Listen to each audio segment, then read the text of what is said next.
Bueno, decía que vamos a ver propiedades térmicas de la materia. Los objetivos, ¿verdad? Para que los tomen en cuenta a la hora de estudiar, van a ser deducir y aplicar la ecuación de estado de un gas ideal, citar las propiedades moleculares de la materia. Vean que cuando hablamos de citar es algo teórico, ¿verdad? Ustedes saben cuáles son esas propiedades. Citar las suposiciones del modelo cinético molecular de un gas ideal, aplicar e interpretar las ecuaciones para presión, temperatura, energía cinética molecular y velocidad cuadrática media desde el punto de vista microscópico, ¿verdad? Esto sería a nivel de partícula, ¿verdad? La partícula del gas, las colisiones que está teniendo a la hora de expandirse o comprimirse. Citar y aplicar el concepto de calor específico.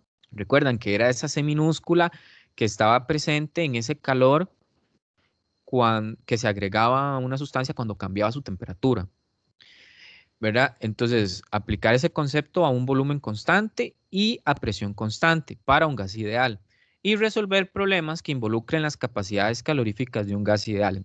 Entonces, vamos a empezar con algo que se llama ecuaciones de estado. Esto me imagino que ustedes lo han visto en química. La que les pongo acá, esta de acá, esa ecuación de estado funciona solo para gases ideales, pero como vamos a trabajar con gases ideales, entonces nos va a facilitar. Entonces, recuerden que esa es P de presión, V del volumen del gas, N de, ¿verdad? La cantidad de moles del gas, R la constante de gases y T de temperatura.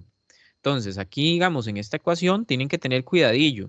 Un ejemplo, si usan volumen en metros cúbicos, traten que la presión esté dada en pascales. Si usan temperatura en kelvins, ¿verdad? Entonces traten que la constante de gases que van a utilizar sea la que tiene mol y kelvin, ¿verdad? Porque hay otras que tienen otras unidades, entonces ustedes tratan de usar eh, unidades consistentes. Entonces, vemos que las condiciones en que existe un material dado, uno las describe con cantidades físicas. ¿Y cuáles son esas cantidades físicas? Bueno, es lo que conocemos: presión, volumen, temperatura, cantidad de sustancia. Y esas variables es lo que va a describir cuál es el estado que tiene ese material. ¿Cómo le vamos a llamar? Entonces, eso es importante como teoría. ¿Cómo se llaman esas cantidades físicas? Variables de estado. Entonces, acuérdense de esta palabrilla, variables de estado. Entonces, las relaciones, ¿verdad? Entre presión, volumen, temperatura y la masa, ahí les pongo ON, ¿verdad? Porque la cantidad de materia también la podemos dar como moles. Es sencilla y se expresa mediante la ecuación de estado. ¿Cuándo se complica la ecuación de estado? Bueno, cuando son gases más complejos. Entonces, cuando son gases más complejos ya hay que meterse mucho con lo que es cálculo diferencial, ecuaciones diferenciales y un montón de matemática más compleja. Entonces, para la ecuación del gas ideal, nosotros podemos trabajar con números de moles, ¿verdad? Que es N. Pero también podemos trabajar con la masa del gas ideal. Entonces recuerden de química que si yo quería la masa de una sustancia, ¿verdad? Entonces lo que uno hacía era multiplicar el número de moles por la cantidad molar, ¿verdad? Que era el peso molecular. Vean las unidades de estos son moles. Y las unidades de esta M mayúscula son las que vienen en la tabla periódica. Entonces, si para examen yo les digo el hidrógeno, el helio, el fósforo, el potasio o cualquier elemento y ustedes necesitan la masa molar, entonces buscan en la tabla periódica, ¿verdad? Y ahí debe de venir el dato. Y estas se dan en gramos entre mol. Entonces vean que si yo multiplico ambas, mol se va con mol y me queda en cantidad de gramos. Entonces la ecuación de estado para un gas ideal se cumple a precisión, a cualquier presión y a cualquier temperatura. Lógicamente, es un modelo idealizado, ¿verdad? No es totalmente real el dato que me va a dar, pero es muy aproximado a la realidad. Y al ser idealizado, tiene un inconveniente. Para que sea lo más cercano a la realidad y que la incertidumbre o el error sea muy poco, las presiones tienen que ser bajas. Aquí les pongo la ecuación del gas ideal, ¿verdad? Cuando yo estaba en la universidad, bueno, no nos dejaban llevar solucionar, entonces había que memorizársela. Nosotros no la memorizábamos así. Pancho Villa nunca regresó a Texas, ¿verdad? Hay mucha gente que se la memoriza diferente. pero ustedes van a tener el cuaderno a la par o el libro, entonces no necesitan memorizársela. La ecuación, la constante de los gases ideales, ¿verdad? Que esta la han trabajado mucho en química. Vean que esta constante, 8,32, no, 31, está dada en joules, en mol y en Kelvin. Eso significa que los N que yo voy a usar en la ecuación de gases ideales tiene que estar en moles y la temperatura en kelvins para que se me pueda cancelar las unidades. Podemos expresar, aquí se las pongo también, la ecuación del gas ideal en términos de masa en vez de los números de moles. ¿Y cómo? Con la ecuación que yo les enseñé, que decía que la masa es igual al número de moles por la masa molar. Entonces, lo único que hacemos es despejar los moles y sustituirlos en la ecuación acá que tenemos como ecuación del gas ideal, que le pongo un 1, ¿verdad? Al sustituirla ahí, obtenemos esta que está acá. PV igual a masa total entre masa molar por RT. Hay otra variable, que, ¿verdad? Que es una variable compuesta, que es la densidad del gas. Y la podemos representar de esta manera que está acá. Vean que si se les pregunta cuál es la densidad del gas, si es un gas ideal, sería nada más multiplicar la presión por la masa molar, los gases ideales por la temperatura. Entonces, si esto de acá es un ejemplo, ¿verdad? Ya se los explico. Muchas veces lo que sucede es que tenemos tal vez dos situaciones o dos estados. Voy a poner el estado 1 y el estado 2. Tenemos un gas tal vez dentro de un recipiente y decimos que las condiciones, que son las variables de estado en el 1, van a ser P1, V1, T1. Y en el 2 va a ser P2, V2 por T2. ¿Verdad? Entonces, cuando se les puede dar los datos, que eso lo vamos a hacer en un ejercicio, de la condición 1 y se le pregunta por datos de la condición 2. Entonces usamos estas igualdades. ¿Cuándo se usa esta que les pongo acá? Bueno, cuando lo que no está ahí, vamos a hacerlo acá. Vean que aquí tengo PV igual a NRT. Voy a despejar de forma que me quede igual que eso que tengo ahí. Entonces, vean que lo que tendría que hacer es mandar la temperatura a dividir y me queda N por R. Entonces, ¿qué me está diciendo esa ecuación? Le voy a poner 2. Que NR es constante, que nunca va a cambiar. Entonces, como nunca va a cambiar, porque siempre va a ser constante, yo puedo hacer esa igualdad. P1 por V1 entre T1 igual a P2 por V2 entre T2. ¿Quién es P1? La presión en este recipiente 1, T1 la temperatura en este recipiente y V1 el volumen que había. P2 en este recipiente, T2 en este recipiente y V2 en este recipiente. Entonces, ¿ves? Uno puede usar estas igualdades, ¿verdad? ¿Qué pasa si el volumen es constante? Bueno, si el volumen es constante, entonces ya empieza a hacerse más pequeñita la ecuación porque esto se cancelaría. Entonces, ¿cómo queda la igualdad? P1 entre T1 igual a P2 entre T2. ¿Lo ven? Entonces, con esta, uno puede resolver esos problemas, ¿verdad? Que son de gases ideales, que uno les puede estar preguntando, ¿qué pasó después? ¿Verdad? Que todo sale de la ecuación 1, que es la del gas ideal. Hay otra forma de analizar ¿cómo se llama? El comportamiento del gas a través del tiempo, que no es con la ecuación de estado, sino por medio de una gráfica de presión-volumen. ¿Qué es una gráfica de presión-volumen? Es graficar presión en el eje Y y volumen en el eje X. Y eso nos va a dar diferentes formas. Esto se va a profundizar más en el próximo capítulo. Pero por el momento, esas curvas, lo que me va a mí representar es cómo varía la presión a través del volumen.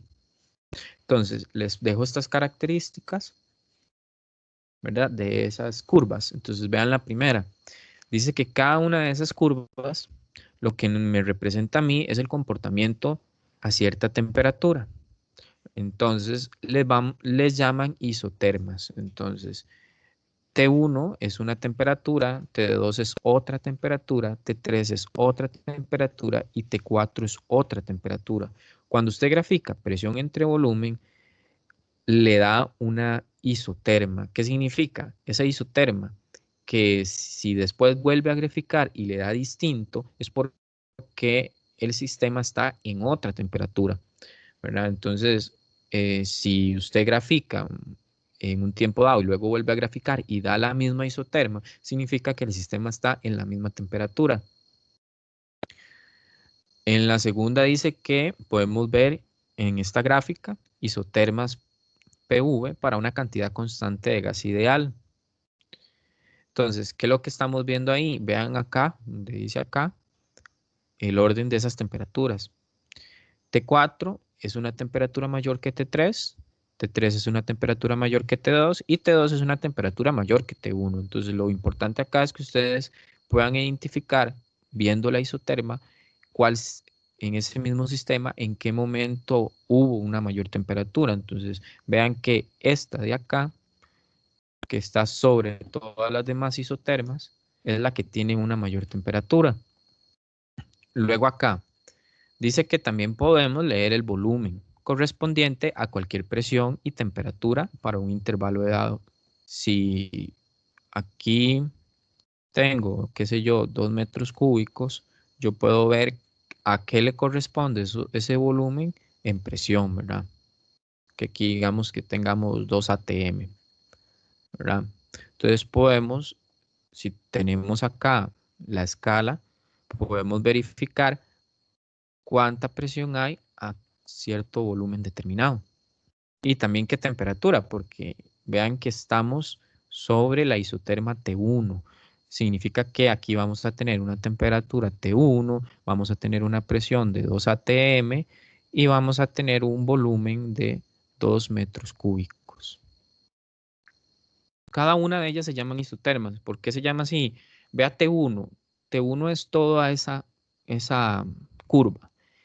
Cualquier punto que esté dentro de esta curva, ¿verdad? Todos estos que estoy dibujando acá, todos esos puntos tienen que tienen igual, la misma temperatura, por eso viene el nombre de ISO, ¿verdad? El libro pone esta otra, ¿verdad? Esta de acá, pero esta es para un gas no ideal.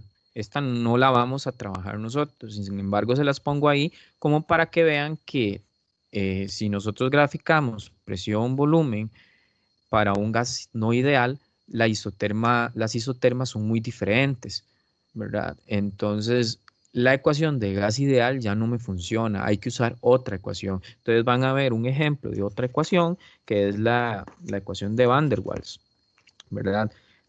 La de Van der Waals no funciona para algunos gases que no son ideales. La otra parte sería propiedades moleculares de la materia. Entonces, acá en propiedades moleculares de la materia, les pongo más o menos lo que siento que es como más relevante. Y una de esas es que cuando yo tengo un gas, vamos a suponer que las moléculas se van a mover casi de forma independiente, ¿verdad? Cuando tenemos un líquido y un sólido, vamos a tener moléculas que se están uniendo por fuerzas intermoleculares. Sabemos que esas fuerzas intermoleculares que se trabajan en química, en realidad son interacciones eléctricas, ¿verdad? De partículas que tienen carga eléctrica. Las fuerzas gravitacionales entre esas moléculas son insignificantes en comparación con las fuerzas eléctricas. Cuando tenemos interacción de dos cargas eléctricas puntuales, que esto se va a trabajar bastante en el otro volumen del libro, entonces vamos a hablar fuerzas que son de repulsión y de atracción. Entonces, cuando hablamos de repulsión son cargas iguales y de atracción son cargas distintas. Y la magnitud, digamos, de esa atracción, de esa fuerza de atracción, es proporcional a esto de acá, ¿verdad? 1 entre R a la 2. Esa es la proporcionalidad. Y R entonces sería la distancia que hay entre una molécula y otra molécula. Otras características importantes de esta sección son estas que les coloco acá. Esto es súper importante. Si las moléculas están alejadas, ¿verdad? Digamos, imagínense las dos moléculas alejadas a una cierta distancia. Entonces las consideramos que están lo suficientemente alejadas. Entonces lo que son las fuerzas intermoleculares entre ellas van a ser muy pequeñas. Entonces, como las fuerzas intermoleculares son muy pequeñas, lo que va a gobernar acá son fuerzas de atracción. Cuando yo empiezo a comprimir, digamos que esto está dentro de un cubo o algo así. Cuando yo empiezo a comprimir el gas, lo que estoy haciendo es juntando esas partículas. Entonces, disminuyo la distancia de separación entre ellas. Entonces, cuando yo disminuyo esa, esa, esa, esa separación, esas fuerzas de atracción van a aumentar. Pero llega a ser cero, ¿verdad? Si yo sigo juntándolas, esas moléculas, digamos que sigamos juntándolas y juntándolas, va a llegar a ser cero en algún momento. Y eso le vamos a llamar a una distancia R sub cero. Entonces, ¿cuál es esa distancia R sub cero? La distancia que hay entre el espaciado de las moléculas en los estados líquido y sólido, ¿verdad? Cuando tenemos un ejemplo, un material sólido, lo podemos ver como un cubo, ¿verdad? Con sus partículas unidas en cada uno de los extremos del cubo, y sería similar a que estuvieran unidas como por resortes, ¿verdad? Podemos verlo así, a una cierta distancia. Entonces, en los sólidos esa distancia más o menos es SR sub cero. También, cuando los líquidos y los sólidos se requieren presiones relativamente grandes para comprimir apreciablemente la sustancia. Bueno, esto es algo fácil de ver. Ustedes agarran, no sé, la calculadora en este momento y la quieren comprimir, va a ser súper complicadísimo, ¿verdad? Entonces necesita una presión mucho mayor que si quisieran comprimir un gas de una bomba o un- o de un gas en un material que sea elástico. ¿Por qué se da esto? Bueno, es porque las distancias intermoleculares son menores. Entonces, ¿por qué se da eso? Porque es más difícil presionar la calculadora. Bueno, porque la distancia intermolecular son menores. Entonces, las fuerzas, al ser ya menores, ¿verdad? Ya se da algo menor que esa distancia de R sub cero, entonces ya las fuerzas se vuelven repulsivas y son ya más grandes. Entonces, cuando ustedes comprimen, las moléculas lo que están haciendo es generando fuerzas repulsivas, evitando que usted lo pueda comprimir. Y esta última característica, que las moléculas siempre están en movimiento, ¿verdad? Entonces, como siempre están en movimiento, vamos a hablar de que existe energía cinética. Y esa energía cinética normalmente va a aumentar con la temperatura. Se puede hacer la pregunta que, ¿cuándo dejan de estar en movimiento? Bueno, eso es complicado. Habría que agarrar un gas, llevarlo a lo que vimos en el capítulo anterior, que se conocía como el cero absoluto, y tratar de que llegue totalmente a ese cero absoluto. Entonces la presión llega a ser cero y podemos decir que hay algo similar a una partícula que no es, a unas moléculas que no estén en movimiento, ¿verdad? Solo que es muy complicado llegar al cero absoluto. Esta otra parte, ustedes tienen que manejarla muy bien porque se va a utilizar mucho en los problemas, ¿verdad? Que es poder pasar de moles o de cantidad de materia a cantidad de moléculas, ya sea para hacer un problema, ustedes necesitan la cantidad de moléculas o yo les doy la cantidad de moléculas y ustedes necesitan los moles, ya sea para calcular una presión. Entonces vean que eh, vamos a trabajar lo que es el número de Avogadro y eso va a ser representado con una n, con un subíndice A, y aquí está la cantidad. Esto lo tienen que tener ahí apuntado cuando hacen las evaluaciones. El número de Avogadro serían 6,022 por 10 a la 23 moléculas. Entonces es la cantidad de moléculas que hay en un mol. Entonces, si ustedes quieren saber, acá a ver, aquí está, cuál es la masa molar, sería el número de moléculas por la masa, ¿verdad? O ya sea que quieran saber más o menos cuál es la masa, entonces despejan, ¿verdad?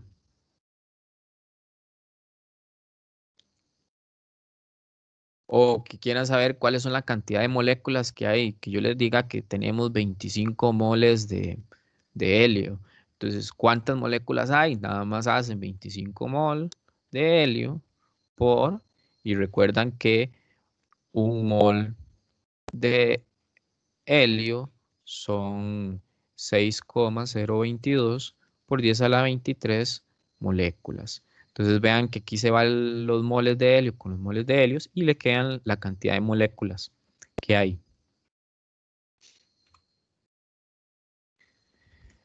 Otra sección es lo que es el modelo cinético molecular del gas ideal.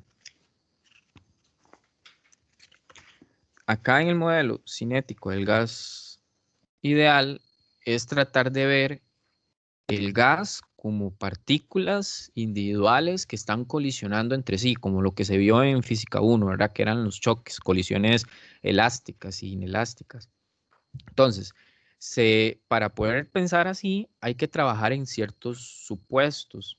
Y esos supuestos son los que ustedes tienen que tener claros. Entonces, el primer supuesto sería que tenemos un recipiente con volumen V y ese recipiente contiene un número muy grande de N moléculas idénticas, todas van a ser idénticas y cada una tiene una masa M. Entonces tenemos el recipiente y dentro tenemos ese montón de moléculas con igual masa. El segundo sería, esas moléculas se van a comportar entonces como partículas puntuales. Su tamaño va a ser pequeño en comparación con la distancia media entre partículas y las dimensiones del recipiente. Eso lo que me ayuda a mí es poder tratarlas como partículas individuales, ¿verdad? Entonces vean que esto no sirve para sólidos y líquidos, es un modelo para gases. El tercero sería que las moléculas van a estar en constante movimiento y van a obedecer las leyes de movimiento de Newton. ¿Cuáles eran las leyes de movimiento de Newton? Sumatoria de fuerzas es igual a masa por aceleración. Si nos acordamos que era aceleración, eso era de v de t. Como la masa es constante, la puedo meter en la derivada. Esto solo para que se acuerden. M por v. ¿Qué era M por v? Era momento lineal. Entonces, acuérdense que sumatoria de fuerzas es igual a la variación del momento lineal con el tiempo. ¿A qué le suena esto? A choques, ¿verdad? Eso era lo que uno usaba para poder decir P1 es igual a P2, ¿verdad? Que era conservación del momento lineal. ¿Qué dice el cuarto? Las moléculas van a chocar ocasionalmente con las paredes del recipiente y tales choques son perfectamente elásticos. Entonces vamos a tomarlo elástico, que significa que la partícula choca con la pared y no hay energía que se esté pasando a la pared del recipiente. Y el quinto sería que las paredes del recipiente son perfectamente rígidas y con masa infinita, no se mueven, ¿verdad? Entonces eso lo que me va a ayudar es eso, a que si la partícula choca con la pared, que no deforme la pared. Entonces, ves, estos 5 supuestos tienen que tenerlos claros, ¿verdad? De cómo nosotros vamos a imaginar el gas ideal. Tenemos la parte de colisiones y presión de gas. Entonces, vamos a decir que durante los choques, esas moléculas van a ejercer fuerza sobre las paredes del recipiente.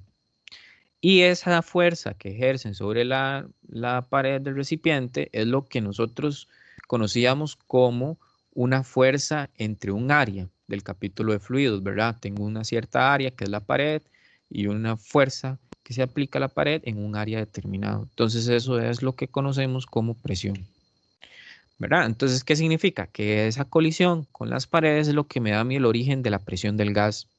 Entonces, ese choque representativo representa, digamos, hay una cierta componente de velocidad paralela a la pared que no va a cambiar y otra componente perpendicular a la pared que invierte su dirección sin cambiar de magnitud. ¿Qué es lo que quiere decir? Que aquí tenemos la pared del recipiente.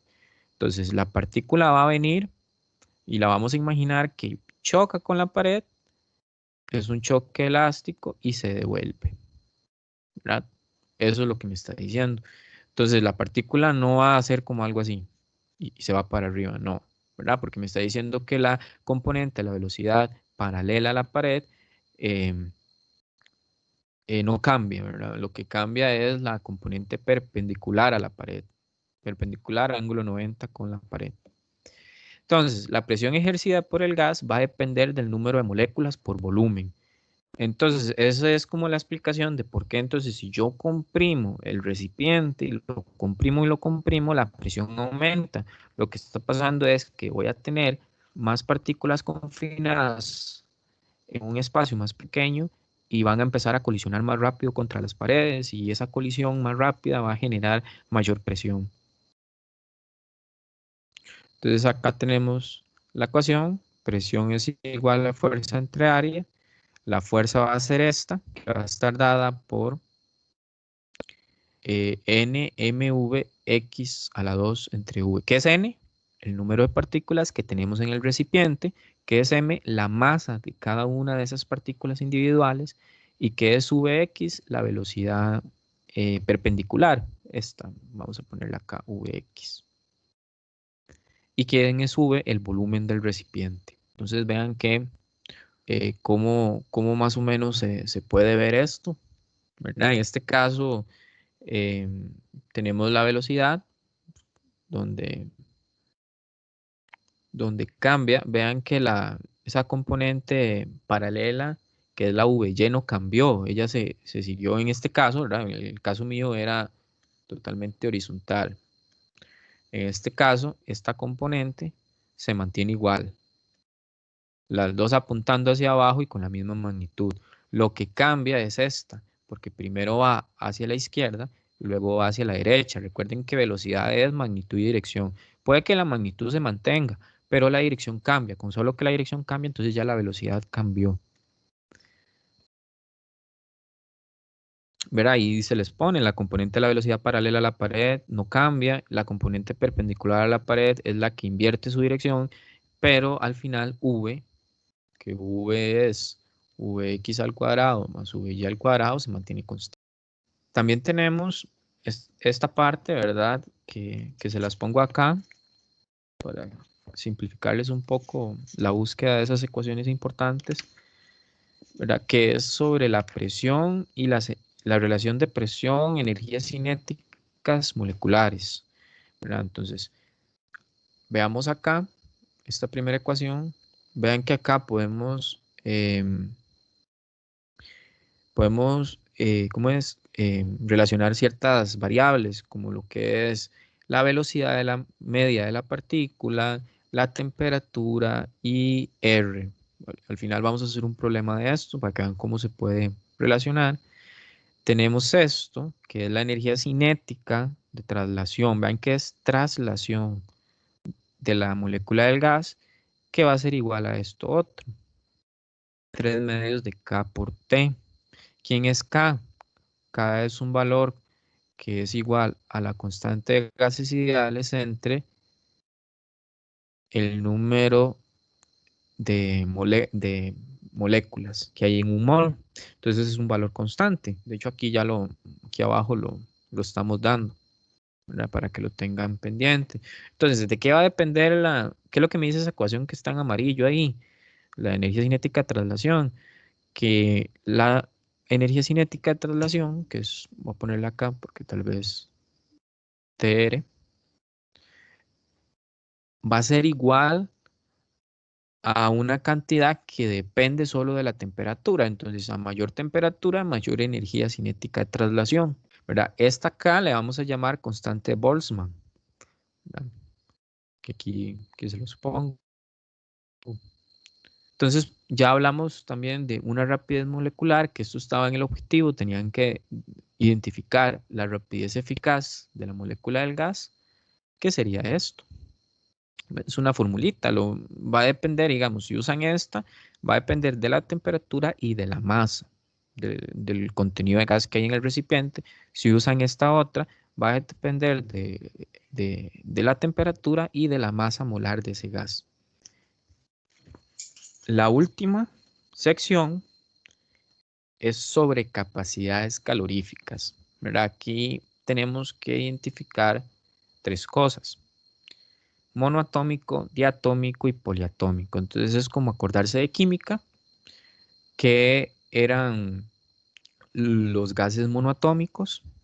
Ejemplos de los gases monoatómicos teníamos helio, argón, Y de los diatómicos, ¿verdad? Que eran gases que en su estado natural normalmente estaban unidos como dos átomos, unidos entre sí, que son las dos moléculas de hidrógeno, no, los dos átomos, perdón, de hidrógeno, los dos de nitrógeno, los dos de oxígeno y el monóxido de carbono. Poliatómicos eran cuando teníamos más de dos, ¿verdad? Entonces eso es lo que tenemos que acordarnos. ¿Por qué hay que diferenciarlos? Porque la capacidad calorífica molar de un gas va a depender si es monoatómico, diatómico y poliatómico. La que está acá es de un gas monoatómico. Entonces cuando vean, cuando el problema dice que es monoatómico, entonces usan perdón, esta capacidad calorífica molar. ¿Cuál usan si es diatómico? Usan esta que voy a escribir acá, ténganla por ahí. 5 medios por R. Entonces vean que son diferentes. Entonces eso va a cambiarme un montón el resultado. Pongo estas características para que las tengan en cuenta, ¿verdad? En la parte de teoría. Podemos decir que para una molécula diatómica existe una cierta energía cinética adicional y está asociada a algo. ¿A qué está asociada? Esto es muy parecido a lo que veíamos en física 2. Está asociado a una energía cinética no de traslación, sino de rotación alrededor de un eje que pasa por su centro de masa. ¿Por qué? Porque ya no es una molécula individual. Por eso es que son diferentes, por eso es que esta es un poquito más grande, la energía cinética del diatómico. Es porque como son dos átomos unidos entre sí, hay un cierto centro de masa y hay una cierta rotación. Entonces, esto podemos decir que entonces los átomos podrían tener un cierto movimiento vibratorio sobre la línea que los une y esto hace que su energía cinética sea mayor. Esta otra segunda característica es que cuando fluye calor hacia un gas monoatómico y que está a volumen constante, toda la energía agregada en que va a aumentar, porque ya no son dos unidos, es uno solo, entonces no va a haber esa cierta rotación. Entonces toda la energía cinética que yo le estoy metiendo, perdón, toda esa energía agregada puede ser en forma de calor, se va a transformar en solo energía cinética molecular de traslación. Pero si ahora yo ya no es un gas monoatómico, sino que agarro un gas diatómico o poliatómico con mucho más razón, eh, va a requerir un calor adicional, ¿verdad? Porque va a haber también un aumento de energía rotacional y vibracional, no solo traslacional.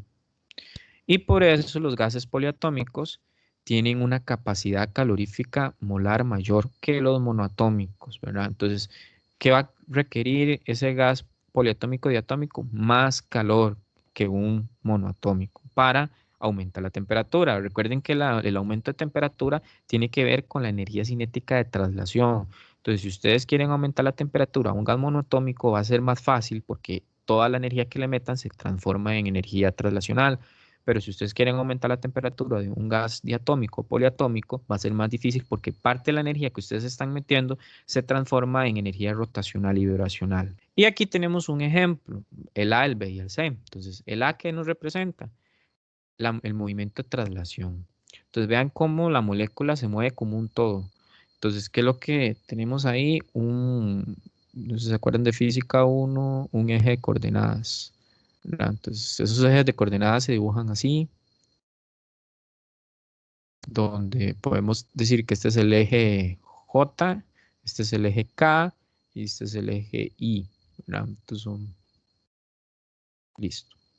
Entonces, así lo representamos. Solo lo representamos con vectores de velocidad, Vz, Vx, Vy, porque lo único que está sucediendo es que se está trasladando.